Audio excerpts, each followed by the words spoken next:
Hello दोस्तों, स्वागत है आपका अपने चैनल एग्जाम जोन पे। तो एक बार फिर से मैं हाजिर हूँ 27 जनवरी 2021 के इंपॉर्टेंट इवेंट्स के साथ। आप पूरा वीडियो ध्यान से देखिएगा क्योंकि लास्ट में आपको 2 क्वेश्चंस के जवाब देने हैं। आज का पहला क्वेश्चन है, इंटरनेशनल कस्टम्स डे, अंतर्राष्ट्रीय सीमा शुल्क दिवस, ये किस डेट को मनाया जाता है? तो इंटरनेशनल कस्टम्स डे ये मनाया जाता है 26 जनवरी को। कब? 26 जनवरी को। ये देख लीजिए, 26 जनवरी को हर वर्ष इंटरनेशनल कस्टम्स डे मनाया जाता है। क्यों मनाया जाता है? जो हमारी कस्टम ऑफिसर्स और एजेंसीज़ हैं उनकी वर्किंग कंडीशन, चैलेंजेस और उनकी जॉब्स के विषय में लोगों को अवेयर करने के लिए इंटरनेशनल कस्टम्स डे मनाया जाता है आपका 26 जनवरी को। इस बार का जो इंटरनेशनल कस्टम्स डे है उसका थीम क्या है? Customs bolstering recovery renewal and resilience, ये है इस बार का थीम। देखिए 1953 में वर्ल्ड कस्टम ऑर्गेनाइजेशन ने अपनी पहली बैठक ऑर्गेनाइज की थी। कहाँ पर? ब्रसेल्स, बेल्जियम में। उसी की याद में 26 जनवरी को इंटरनेशनल कस्टम्स डे मनाया जाता है। ये देख लीजिए, वर्ल्ड कस्टम ऑर्गेनाइजेशन 26 जनवरी 1952 को इसकी स्थापना हुई थी। हेडक्वार्टर इसका ब्रसेल्स, बेल्जियम में। वर्ल्ड कस्टम ऑर्गेनाइजेशन के मेंबर कितने हैं? 182 कंट्रीज़। और सेक्रेटरी जनरल कौन है? कुनियो मुकेरिया। कहाँ से बिलोंग करते हैं? जापान से बिलोंग करते हैं। नेक्स्ट क्वेश्चन है, मार्केलो रेबेलो डी सोसा। मार्केलो रेबेलो डी सोसा किस यूरोपियन कंट्री के नए प्रेसिडेंट अपॉइंट हुए हैं?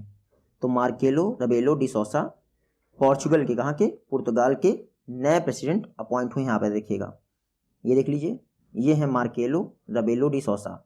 लगातार दूसरी बार, सेकंड टाइम जो है पोर्चुगल, पुर्तगाल के प्रेसिडेंट बने हैं। यहाँ पे देखिएगा 72 ईयर ओल्ड है मार्केलो डी सोसा।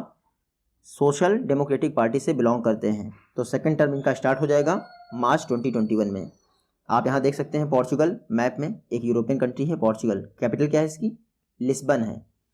उसके अलावा इटली, ये आप देख पा रहे होंगे मैप में। रिसेंटली इटली के जो प्राइम मिनिस्टर थे गुसेप कॉन्टे, नाम याद रखिएगा, गुसेप कॉन्टे, इन्होंने कोविड क्राइसिस के कारण रिजाइन कर दिया है। तो यूरोप की 2 कंट्री चर्चा में है, एक पुर्तगाल, इसके प्रेसिडेंट बने हैं मार्केलो रेबेलो डी सोसा, और दूसरी है इटली जिसके पीएम ने रिजाइन कर दिया है गुसेप कॉन्टे। कैपिटल मैंने आपको बता दी पुर्तगाल की क्या है? लिस्बन। करेंसी क्या है पोर्चुगल की? यूरो। और प्रेसिडेंट कौन बन गए हैं? मार्केलो रेबेलो डी सोसा। यह क्वेश्चन है, रिसेंटली एक large scale tri services joint amphibious exercise conduct की गई है, एमफेक्स 21। आपको बताना है किसके कोस्ट पर ऑर्गेनाइज की गई है? तो एमफेक्स 2021 ये अंडमान एंड निकोबार जो आइलैंड है उसके कोस्ट पर ऑर्गेनाइज की गई है। ये देख लीजिए, हमारी एक ज्वाइंट मिलिट्री एक्सरसाइज है एमफेक्स। इसका नाम एमफेक्स इसलिए पड़ा क्योंकि ये एम्फीबियन एक्सरसाइज है। एम्फीबियन मतलब पानी के अंदर और बाहर, यानी कि धरती पर, दोनों जगह पे होती है। तो एम्फीबियन का मतलब होता है उभयचर, इसीलिए इस एक्सरसाइज का नाम है एमफेक्स 21, क्योंकि 2021 में हुई है इसलिए 21। मल्टी डोमेन एक्सरसाइज है, बे ऑफ बंगाल और अंडमान सी में कंडक्ट की गई है। मैं आपको बता दूँ, आइसलैंड टेरिटरी और साथ ही साथ जो आपका पानी होता है, दोनों में ये एक्सरसाइज ऐसे जॉइंटली कंडक्ट की जाती है हमारी सारी सेनाओं के द्वारा। कुछ समय पहले ही कवच एक्सरसाइज कंडक्ट की गई थी अंडमान निकोबार आइलैंड में ही। कवच एक्सरसाइज कंडक्ट की गई थी एमफेक्स के पार्ट के तौर पर। तो कवच और एमफेक्स दोनों याद रखिएगा। यह क्वेश्चन है, अंकटाड की रिपोर्ट के अनुसार 2020 में सबसे ज़्यादा एफडीआई किस कंट्री में आया है? तो 2020 में सबसे ज़्यादा FDI foreign direct investment receive किया है चीन ने। किसने? चीन ने। चीन करेक्ट कर लीजिएगा आप, यहाँ रशिया ऑप्शन में दे रखा है। रिसेंटली अंकटाड ने United nation conference on trade and development, इसने अपनी रिपोर्ट जारी की जिसमें बताया गया 2020 में सबसे ज़्यादा एफडीआई आया है चीन में। कहाँ पर आया है? चीन में। चीन ने 2020 में यूएस को पीछे छोड़ दिया है और टॉप पोजीशन हासिल कर ली है एफडीआई के मामले में। टोटल 163 बिलियन डॉलर का इन्फ्लो आया है चाइना में, आप देखिएगा 2020 में। इंडिया हमारे लिए इंपॉर्टेंट है, तो आप देखिएगा 2020 में इंडिया में एफडीआई में 13% का ग्रोथ देखने को मिला। कितना? 13%, जो कि 57 बिलियन डॉलर का है। कितना? 57 बिलियन डॉलर है। इंडिया में जो भी एफडीआई आया है मोस्टली डिजिटल इकोनॉमी के कारण आया है। इंडिया में जो भी एफडीआई आया है, यहाँ पे देख सकते हैं, डिजिटल इकोनॉमी के कारण एफडीआई में ग्रोथ देखने को मिली है इंडिया में। ग्लोबल एफडीआई की बात करें तो ग्लोबल एफडीआई कोलैप्स हुई है 42%, यानी फॉल हुआ है 42% का। तो ये कुछ इंपॉर्टेंट फैक्ट थे एफडीआई पे जो रिपोर्ट आई है अंकटाड की, ये सारे फैक्ट आपको याद रखने हैं। बात करें अगर चाइना की, तो कुछ समय पहले ही करंट अकाउंट सरप्लस के मामले में 2020 में चाइना ने जर्मनी को पीछे छोड़ दिया है। अब एफडीआई के मामले में चाइना ने यूएस को पीछे छोड़ दिया है। चाइना सबको पीछे छोड़ रहा है। UNCTAD United nation conference on trade and development, स्थापना हुई थी दिसंबर 1964 में। हेडक्वार्टर कहाँ है इसका? जिनीवा में। और हेड कौन है? मुखीसा कितुई, जो कि जापान से बिलोंग करते हैं। नेक्स्ट क्वेश्चन है, किस स्पेस एजेंसी द्वारा एक सिंगल रॉकेट से 143 सैटेलाइट्स लॉन्च करने का वर्ल्ड रिकॉर्ड बनाया गया है? तो रिसेंटली स्पेस एक्स ने, कितने? स्पेस एक्स ने 143 सैटेलाइट्स एक ही रॉकेट से लॉन्च करने का वर्ल्ड रिकॉर्ड क्रिएट कर दिया है। ये देख लीजिए, स्पेस एक्स ने रिसेंटली एक ही ट्रांसपोर्टर से 143 स्मॉल सैटेलाइट्स लॉन्च किए हैं। इससे पहले ये जो रिकॉर्ड था वो इसरो के नाम से था, जो फरवरी 2017 में बनाया गया था इसरो द्वारा। 104 सैटेलाइट इसरो ने लॉन्च किए थे। अब स्पेस एक्स सबसे ज़्यादा सैटेलाइट लॉन्च करने वाली दुनिया की पहली कंपनी बन गई है। देखिए, स्पेस एक्स ने फॉल्कन 9 रॉकेट से ये मिशन सक्सेसफुल किया है। इसमें क्या हुआ है, 143 टोटल सैटेलाइट थे, जिसमें से 133 कॉमर्शियल थे और बाकी 10 थे स्टारलिंक सैटेलाइट। स्टारलिंक सैटेलाइट भी स्पेस एक्स के ही हैं, यहाँ पर देखिएगा। कुछ समय पहले मैंने आपको पढ़ाया था ब्लू ओरिजिन ने NS 14 सैटेलाइट लॉन्च किया था, तो वो भी याद रखिएगा। वो भी अमेरिका की कंपनी है और स्पेस एक्स भी अमेरिका ही कंपनी है। स्पेस एक्स की स्थापना हुई 2002 में। हेडक्वार्टर है इसका कैलिफोर्निया में, जो कि वर्ल्ड की सिलिकॉन वैली कहलाती है। स्पेस एक्स के CEO याद रखिएगा, फाउंडर एंड CEO हैं एलॉन मस्क। और बता देता हूँ मैं आपको, टेस्ला मोटर्स के CEO भी वही हैं। कुछ समय पहले ही वर्ल्ड के रिचेस्ट पर्सन बन गए थे एलॉन मस्क, लेकिन अब सेकंड हो गए हैं और फिर से जेफ बेजोस टॉप पे हो गए हैं। टेस्ला कुछ समय बाद गुजरात में अपना जो ऑपरेशनल बेस है वो इस्टेब्लिश करेगा, टेस्ला ने अनाउंस किया है।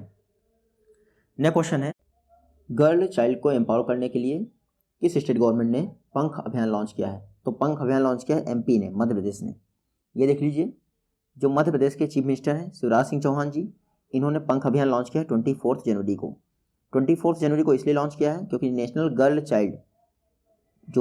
चाइल्ड डे है, ये भी 24 जनवरी को मनाया जाता है।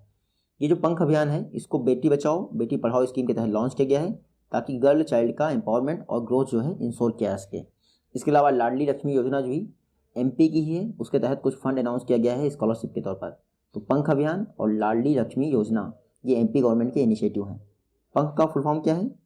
प्रोटेक्शन, अवेयरनेस, न्यूट्रिशन, नॉलेज और हेल्थ, ये है पंख का फुल फॉर्म।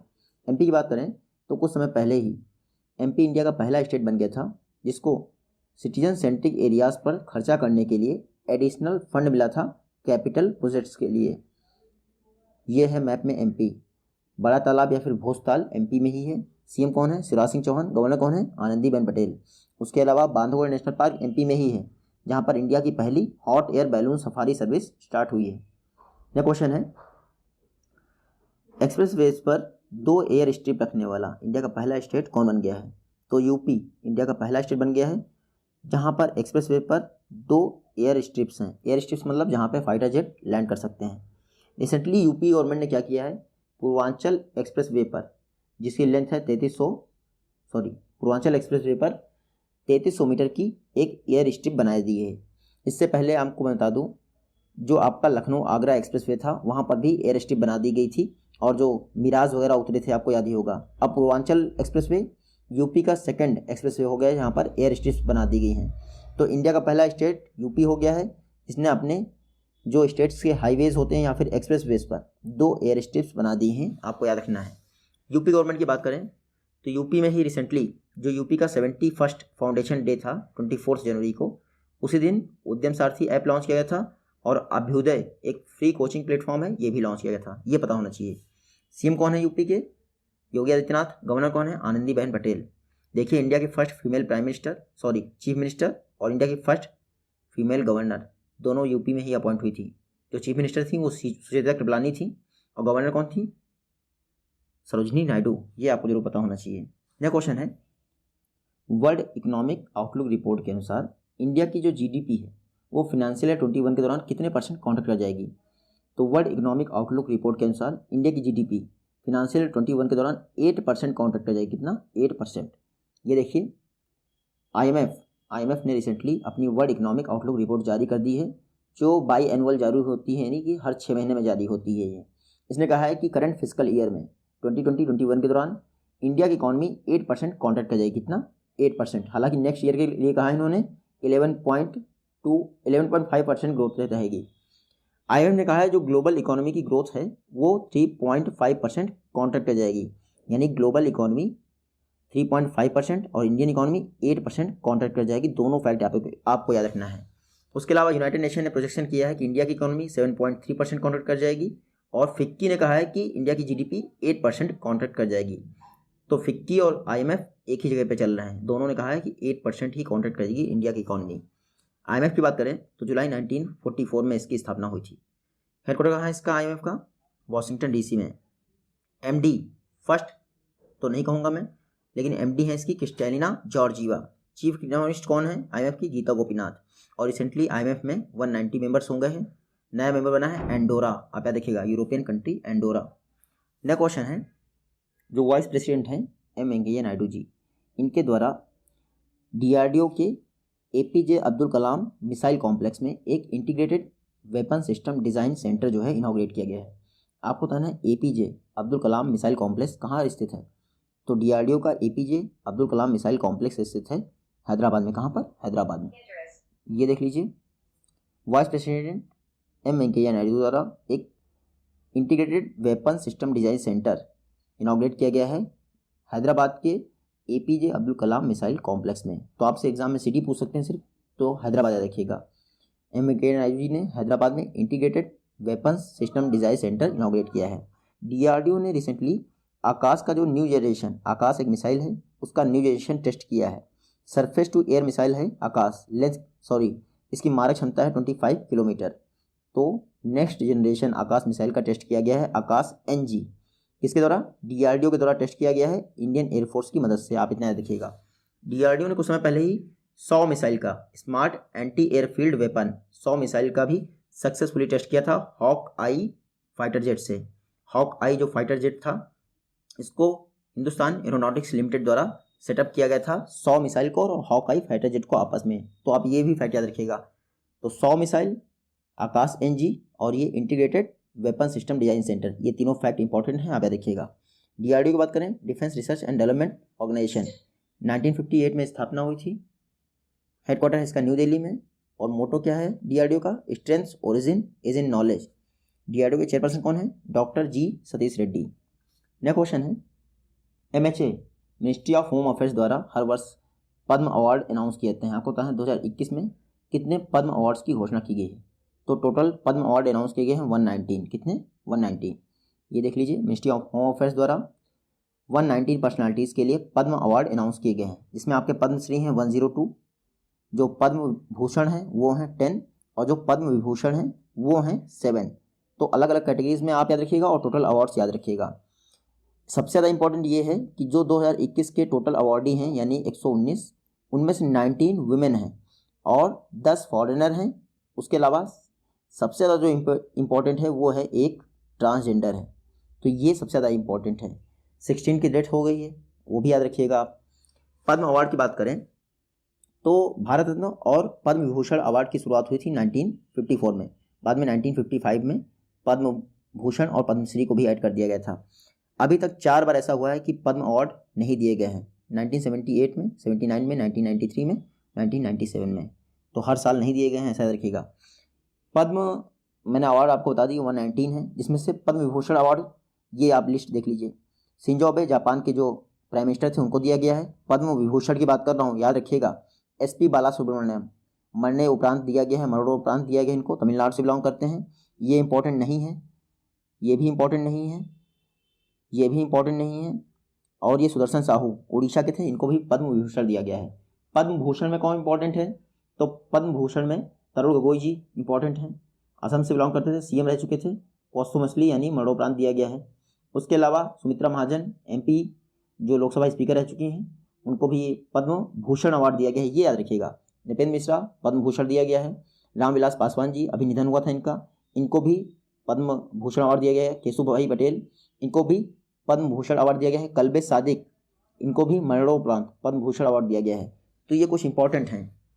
पद्मश्री में जो 102 मैंने 102 लोगों को मिला है, उसमें से सिर्फ एक इंपॉर्टेंट है जो ट्रांसजेंडर है, वही वो मैं आगे बढ़ाऊंगा आपको। नेक्स्ट क्वेश्चन है, 51वें जो IFFI अवार्ड हैं, इस दौरान जो हमारी फोकस कंट्री वो कौन है? तो international film festival of India Goa में ऑर्गेनाइज किए जा रहे हैं। 51वां एडिशन है। इस दौरान बांग्लादेश इसकी फोकस कंट्री है। ये देख लीजिए, रिसेंटली जो इफ़ी अवार्ड शो था उसका समापन समारोह श्यामा प्रसाद स्टेडियम पणजी गोवा में ऑर्गेनाइज किया गया। कोविड-19 पैंडेमिक के कारण इसको हाइब्रिड मोड में ऑर्गेनाइज किया गया है, फिजिकल और वर्चुअल तरीके से दोनों से। बांग्लादेश जो इफ़ी फेस्टिवल था इसका फोकस कंट्री रहा है। यहाँ पे देखिएगा, जो 51वें international film festival of India थे, इस दौरान कुछ इंपॉर्टेंट अवार्ड्स दिए गए। सबसे पहले याद रखना है golden peacock award for the best film, ये मिला है इनटू द डार्कनेस को। दूसरा, Indian personality of the year award IFFI के दौरान किसको मिला है? विश्वजीत चटर्जी को, ये तो हम पढ़ चुके हैं। लाइफ टाइम अचीवमेंट अवार्ड किसको मिला है 51वें इफ़ी के दौरान? विक्टोरिया स्टोरेरो को, जो इटालियन सिनेमेटोग्राफर हैं। तो ये 3 अवार्ड जरूर याद रखिएगा जिनको 51वें इंटरनेशनल फिल्म फेस्टिवल गोवा के दौरान दिया गया है। International film festival of India की बात करें तो 1952 में इसकी शुरुआत हुई थी।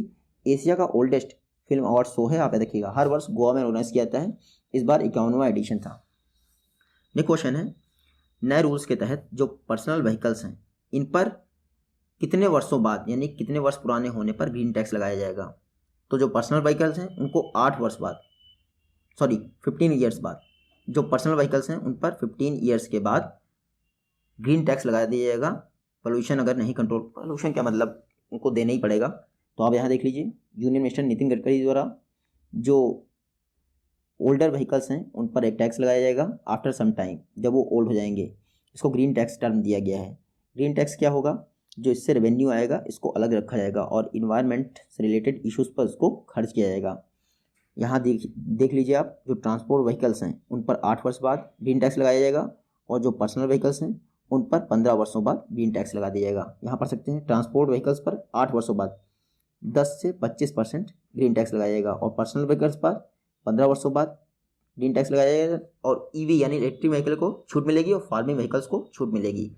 मैं आपको बता दूं, इसके अलावा जो नितिन गडकरी जी हैं इन्होंने एक पॉलिसी लॉन्च की है, जितने भी गवर्नमेंट व्हीकल्स होते हैं उनके डी रजिस्ट्रेशन की और स्क्रैपिंग की पॉलिसी लॉन्च की है।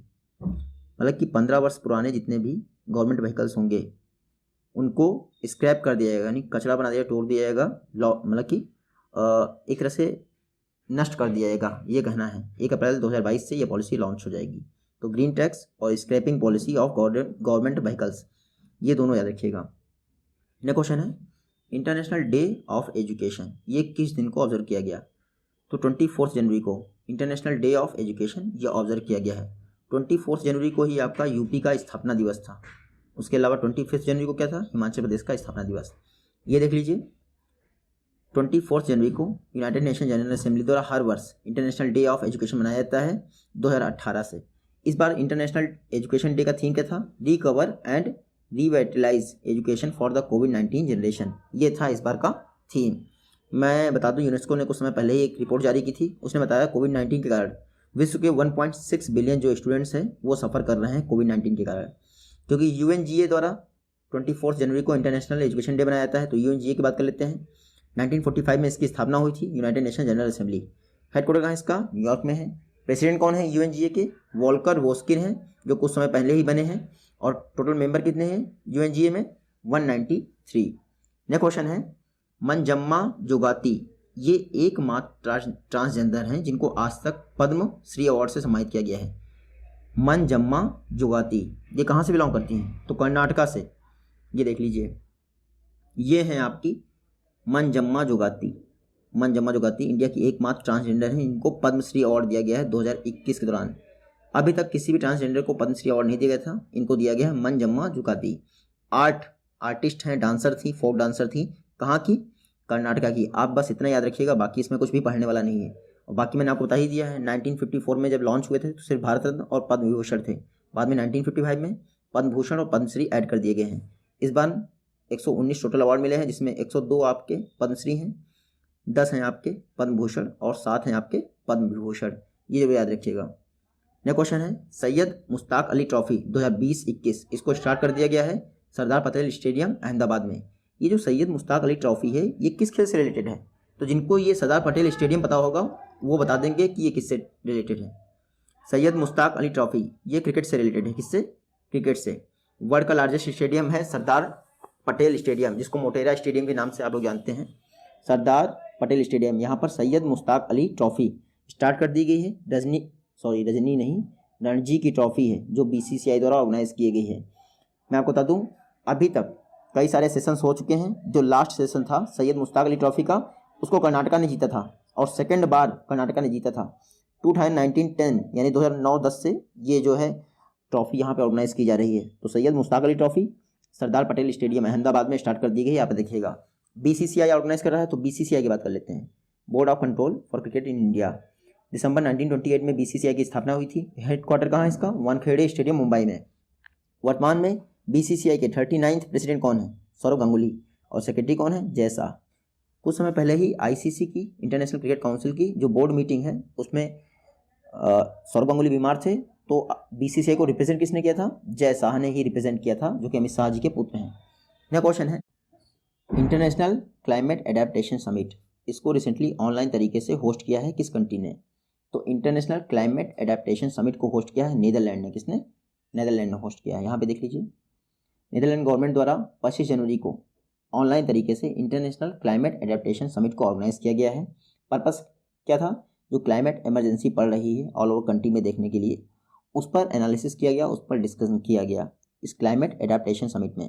और UNFCCC का जो COP26 होना है 2021 में ग्लासगो यानी UK में, उसके विषय में भी चर्चा की गई है क्लाइमेट एडेप्टेशन समिट में, जिसको नीदरलैंड में ऑर्गेनाइज किया गया है। अच्छा, ये नीदरलैंड में क्यों ऑर्गेनाइज की जाती है? क्योंकि अक्टूबर 2018 में हेग में जो उस समय की UN सेक्रेटरी जनरल थे बान की मून, इनके द्वारा इस समिट का इनॉग्रेशन किया था। तब से लेकर आज तक ये हेग में ही ऑर्गेनाइज की जाती थी, लेकिन इस बार ऑनलाइन तरीके से ऑर्गेनाइज किया गया है। इंटरनेशनल क्लाइमेट एडेप्टेशन समिट को होस्ट किया है नीदरलैंड ने। नीदरलैंड की बात करें तो कैपिटल है एम्स्टर्डम, ये देख सकते हैं। प्राइम मिनिस्टर कौन है? मार्क रटे। और करेंसी क्या है? यूरो। आप याद रखिएगा। यह क्वेश्चन है किस स्टेट गवर्नमेंट द्वारा जो कैदी होते हैं, जेल के कैदी, उनके द्वारा जेल टूरिज्म इनिशिएटिव लॉन्च किया गया है? तो रिसेंटली महाराष्ट्र गवर्नमेंट ने, किसने? महाराष्ट्र गवर्नमेंट ने जेल टूरिज्म इनिशिएटिव लॉन्च किया है जेल के कैदियों के लिए। ये देख लीजिए, जेल के कैदियों के लिए जेल टूरिज्म इनिशिएटिव लॉन्च किया है महाराष्ट्र गवर्नमेंट ने। 26 जनवरी को रिपब्लिक डे वाले दिन इनको बाहर घुमाया जाएगा। तो येरवड़ा सेंट्रल जेल पुणे में है, आपको याद होगा, येरवड़ा सेंट्रल जेल, जहाँ पर संजय दत्त को रखा गया था। तो महाराष्ट्र के जो होम मिनिस्टर हैं अनिल देशमुख, इन्होंने जेल टूरिज्म इनिशिएटिव लॉन्च किया है जेल के कैदियों के लिए, सिर्फ 26 जनवरी को। आप याद रखिएगा।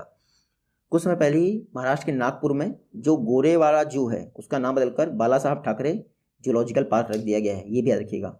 ये है मैप में महाराष्ट्र। CM है उद्धव ठाकरे, गवर्नर कौन है? भगत सिंह कोश्यारी। और ये कुछ नेशनल पार्क है महाराष्ट्र के, आपको याद होने चाहिए।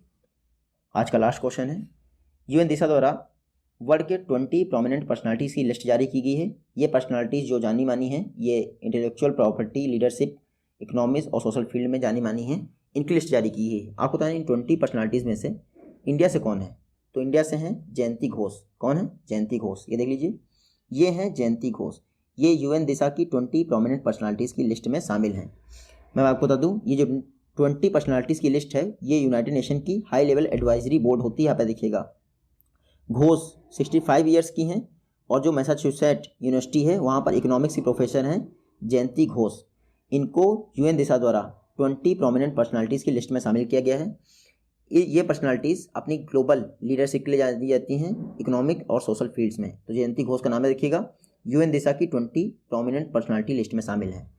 UN दिशा की बात करें, United nation department of economic and social affairs, ये है UN दिशा। कुछ समय पहले UN दिशा ने कहा था कि अगर इंडिया, मतलब कि वर्ल्ड के देखा जाए कि किस कंट्री के सबसे ज़्यादा लोग बाहर जॉब करते हैं, तो इंडिया का वर्ल्ड का लार्जेस्ट डायस्पोरा है जो बाहर रहता है, 18 मिलियन लोग। और सबसे ज़्यादा इंडिया के लोग जाते कहाँ हैं? तो UAE, यूनाइटेड अरब अमीरात जाते हैं। यहाँ पर देखिएगा, UN दिशा की स्थापना हुई थी 1948 में। हेडक्वार्टर इसका न्यूयॉर्क में है। और ल्यू जेमिन जो चाइना से बिलोंग करते हैं, ये UN दिशा के हेड हैं। आप देखिएगा, ये आज की वीडियो से क्वेश्चन है। आई होप कि आप इन दोनों का जवाब दे पाएंगे। जल्दी मिलते हैं आपसे नेक्स्ट वीडियो में, तब तक के लिए take care, good bye and जय हिंद।